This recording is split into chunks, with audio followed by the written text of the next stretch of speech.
Welcome to Legion Builds, where I guide you on how to bring fictional characters into Dungeons & Dragons. This video and all my content is made possible by my Patreon supporters, and it's dedicated to every one of you who subscribes to my channel. I wouldn't do any of this without you guys, and I'm serious about that. You make it all worth it. Today we're diving into the world of Scryed and bringing to life the master altar, Kazuma. Now what is an altar, you ask? Because I don't think most of you even know what Scryed is. An altar is a being who has gained access to the power of the other side, or the light, to break down matter and alter it into new forms. What these altars can create is limited to one form, unless they can access more power from the light, and then their forms can evolve. Kazuma is one of those altars. While growing in power, Kazuma is targeted by an organization that kidnaps altars and turns them into mindless soldiers for their own means. Together with his rival, he destroys the evil organization and saves the innocent. With his altar abilities, Kazuma creates armor around himself that grants him enhanced strength, speed, and gains the power of flight. Though the manga went further with this, able to duplicate altar abilities and empower his altar further using life force energy. But for sake of argument, we're only going to be looking at the anime today and not the manga, just because I've never read the manga. I want to now. For today's build, we'll be using the Player's Handbook, Tasha's Cauldron of Everything, and Monsters of the Multiverse. We're using standard point array to make things easy, and we're not multi-classing, so this will be fast and simple. Let's start things off with Dex at 15. Once your altar is activated, you are incredibly fast and agile. Not as fast as Cougar, another altar, but still pretty fast. Wisdom will follow at 14. Most people see you as impulsive and kinda dumb, but you're actually pretty perceptive and controlled. You're also crazy. Con comes in with 13. Eventually, you will begin using your body to create your altar, which causes some damage, but you just keep going. Pretty sure after the first time my arm is ripped apart and reformed into armor, I just stop using it. Strength will be a 12. You're in decent shape, plain and simple. Intelligence is low with a 10, and we're dumping charisma. Very few people like you. It's not important for this build anyway.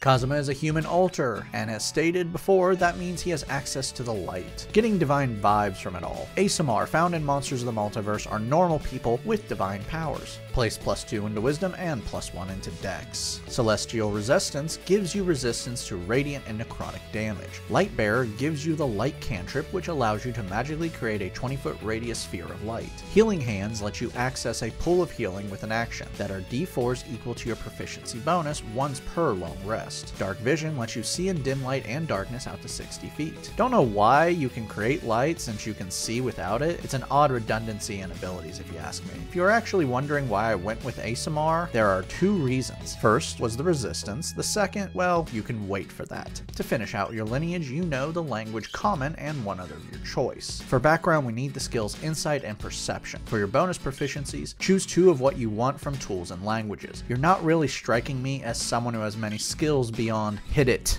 Speaking of which, it's time to punch. Level 1 monks start off with 2 skills, grab acrobatics and athletics. You have proficiency in simple weapons, short swords, and 1 tool or musical instrument of your choice, as well as the saving throw, strength, and dex. Unarmored defense grants you an AC of 10 plus dex plus wisdom when not wearing armor. Martial arts improves your unarmed strikes by making them dex based, and you can make an unarmed strike with a bonus action after taking the attack action. Also, your unarmed strikes use martial arts dice for damage, which starts off at a d4 but will improve over time. Level 2 monks gain unarmored movement. Now when not wearing armor, your movement speed is increased, bringing you up to 40 feet. Key grants you key points that equal your monk level that you can use to perform special features, and you regain all used key points at the end of a 30-minute break. For these features, Flurry of Blows lets you make 2 unarmed strikes with a single bonus action after taking the attack action by spending 1 key point. Step the Wind turns dash or disengage and doubles your jump distance for 1 key point. Patient Defense turns dodge into a bonus action for 1 key point. Level 3 monks receive their subclass, and it's time for your first altar. Astral Self, found in Tasha's, is so damn close to what an altar is, it's scary. Arms of the Astral Self is a bonus action that costs 1 key point to activate to enclose your arms in astral armor. When you summon your astral arms, each creature of your choice within 10 feet must make a dex save or take force damage equal to 2 martial arts dice. For 10 minutes, your astral arms cover your arms and grant you new abilities. While active, all strength checks and strength saving throws are now wisdom based, and and you can make an unarmed strike with your arms. Your unarmed strikes can be wisdom based if you want, and your unarmed strikes deal force damage. Finally, your attack reach with them is now 10 feet, which makes sense because you don't have to connect with your punches to hurt someone. Deflect Missile lets you reduce damage you take from a ranged weapon attack with a reaction by 1d10 plus dex plus monk level. If you reduce the damage to 0 and have an empty hand, you can catch the projectile and for 1 key point throw it back as a weapon attack. Your character level 3 now, and you get a new feature from your lineage as an ASMR, and here's the second reason why I took it. Celestial Revelation grants you a transformation. Now as a bonus action, you can transform for 1 minute into a new form you choose when you reach this level. Radiant Soul gives you a flying speed equal to your walking speed, and you can deal radiant damage once per turn with a melee or spell attack. This damage equals your proficiency bonus, and you can use this feature once per long rest. Now this is where things get a little messy. In the anime, your first alter form, you didn't fly, but you rocketed yourself in whatever direction you were pointing at. Literally rocketed yourself. Your second alter form, you could fly, and then your final alter form, you didn't technically fly, you kind of just catapulted yourself, but at the one part you did fly into space, so it's a little confusing. Also, this states you grow 2 wings made of light, but I would reflavor it to just be light coming off your back, like in the anime. But armored wings would look really cool with this. Level 4 monks earn our first ability score improvement. Place this into dex for better attack and AC. Slow Fall lets you reduce falling damage with reaction by 5 times your monk level. Quicken Healing lets you heal yourself with an action by spending 2 key points and rolling a martial arts dice and adding your proficiency bonus. Level 5 monks gain extra attack. You can now attack twice with a single attack action. Stunning Strike lets you stun your enemies you hit by spending 1 key point and forcing a con save. Should they fail, they are stunned until the end of your next turn. Focus Aim lets you turn a miss into a hit by spending up to 3 key points and adding +2 to the roll per point spent. Finally, your martial arts dice are now a d6. You've reached character level 5. Your proficiency bonus is amped up to a +3. Level 6 monks now have key empowered strikes. Your unarmed strikes are now magical, but you're already beating resistances because you're dealing force damage. But hell, you can beat anyone up even without your astral arms. Speaking of your astral self, it's time for your second alter form. Visage of the Astral Self extends your astral armor to your face and head. Now with a bonus action, you can spend 1 key point to summon the visage of your astral self, or just spend the key point and summon both your arms and visage at the same time. When active, you now have dark vision out to 120 feet, can see through magical darkness, have advantage on insight and intimidation checks, and when you speak, you can direct your words at one creature within 60 feet so they can only hear you. You can also reverse that last part and amplify your voice so all creatures can hear you within 600 feet, which actually works for you since your alter form also looks like lion armor. Your armored movement is now 45 feet. Level 7 monks receive evasion. You now take no damage on a successful dex save and only half on a failure. Stillness of Mind lets you end one effect on yourself that is making you charmed or frightened with an action. Level 8 monks earn another ability score improvement to cap off dex. Level 9 monks have their unarmored movement improved. You can now run up vertical surfaces and across liquids if you don't stop. Your character level 9 now, time to bump up your proficiency bonus to +4. Level 10 monks gain Purity of Body. You are now immune to all diseases and poisons. Your unarmored movement is now 50 feet.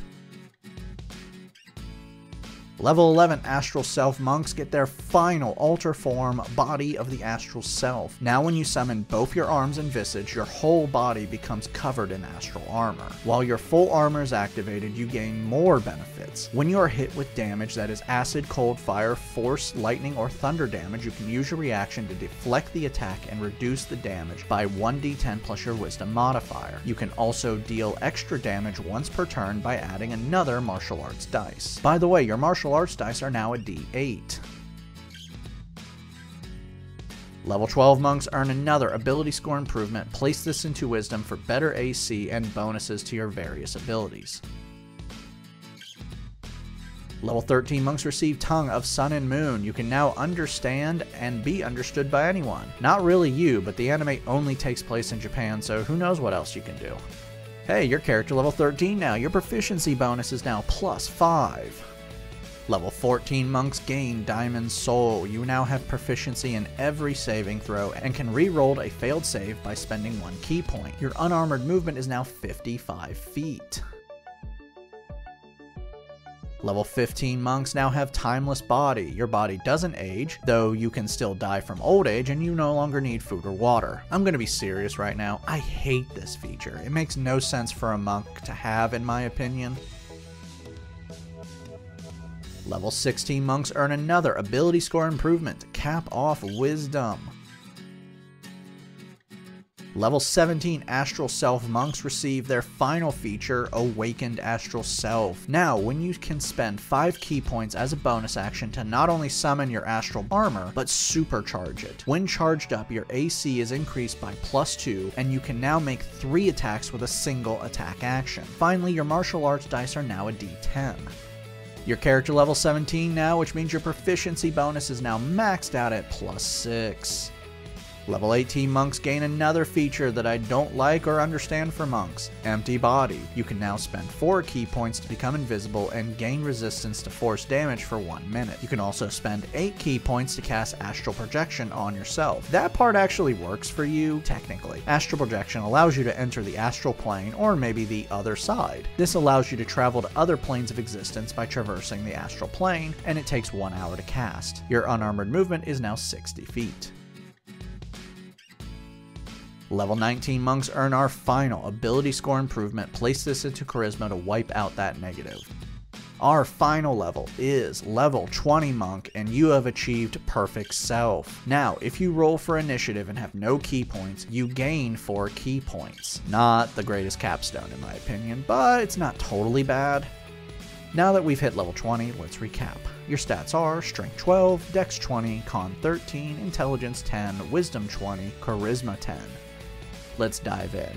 You are a beast in combat. You're attacking at +11, dealing 1d10 + 5 force damage, can attack up to 5 times, have a 10-foot reach, can stun enemies. Your AC is 20 to 22. Your movement is off the charts. Your walking and flying speed is 60 feet, and you can reach up to 120 feet. You can also punch a hole in reality and cross over to another dimension. To round it all out, your dark vision is 120 feet. You can see through magical darkness. You can use your wisdom for strength checks and saving throws. You're proficient in all saving throws. You have advantage on insight and intimidation checks, can reduce falling damage, reduce range damage you take, and reduce damage from elemental attacks.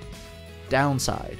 Good thing your AC is high because your health is terrible. Taking the average, you're just over 120 HP. Not good. But if you get better stats, it's fixable. And that's it. Monk is a really good class. Yeah, you do have some resource management, but that's 20 key points that you get back after 30 minutes of sitting still. Awaken your power and defeat those who would use the innocent for their own gains. Thank you for joining me today. Make sure to like and subscribe to not miss a single new build each week on YouTube and Spotify. Make sure to check out my Patreon where you can help decide next week's new character.